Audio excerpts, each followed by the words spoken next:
everybody, in this video we're going to talk about solving quadratics using factoring. So at the end of the video, I want us to be able to solve using factoring and then write the solutions as a point.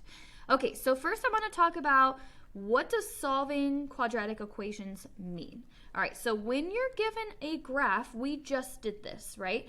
When they're given a graph, we are looking for the x-intercepts. Well, not all the time they're going to give us a graph, so I want us to know what it means algebraically. So we're going to take what the graph means, and then we're going to kind of translate it into like the algebra piece, which we'll be working on today.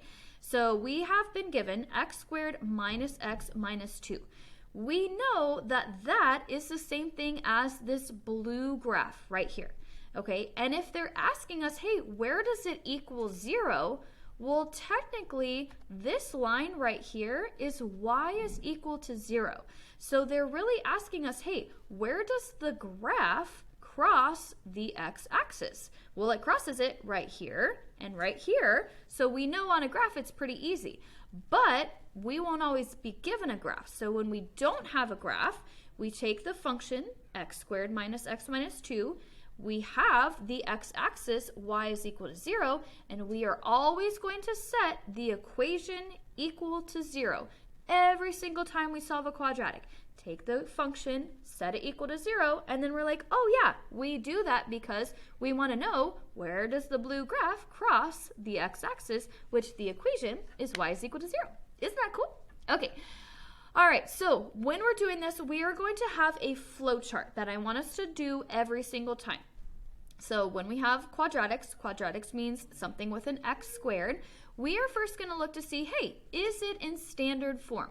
Do we have the x squared, an x, and the number, or sometimes we'll just have an x squared and the x? If the answer is yes, we are first going to see if we can factor. Remember last unit, I was like, hey, you got to know this. Here's why you got to know it, because we're going to see if we can do our greatest common factor, then we're going to try our t-chart, and then if that doesn't work, we're going to try our difference of squares formula. So we're going to try and factor first.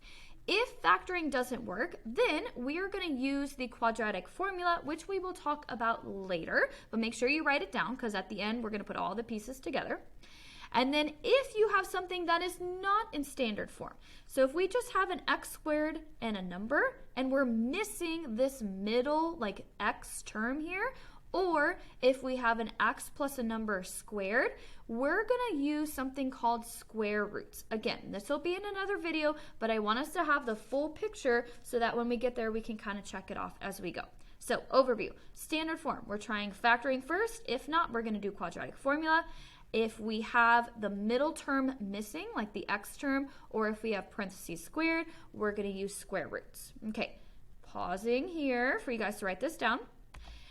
And then now we're going to switch gears and jump into just that factoring piece. So I'm going to go over your notes here, and then in the next video, I'm going to actually do the math. So let's copy down the notes real quick. So solving quadratics using factoring. Step number 1, like I said before, we are always going to set the equation equal to 0, because remember, we want to know where that graph crosses y is equal to 0. Then we are going to factor using greatest common factor, or t-chart, or difference of squares.